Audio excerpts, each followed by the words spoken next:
Hello viewers, today I discuss the multiple LED series connection.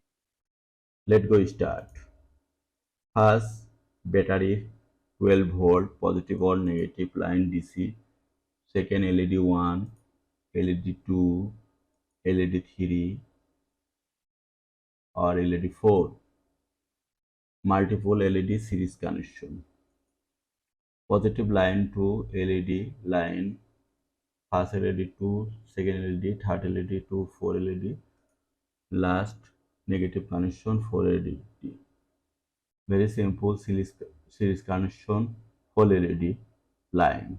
Second type bar 12 volt battery connection or resistor 1 850 ohm. Second resistor same value. Third resistor 4 resistor same value. Or LED light 1 1 1 or multiple connections.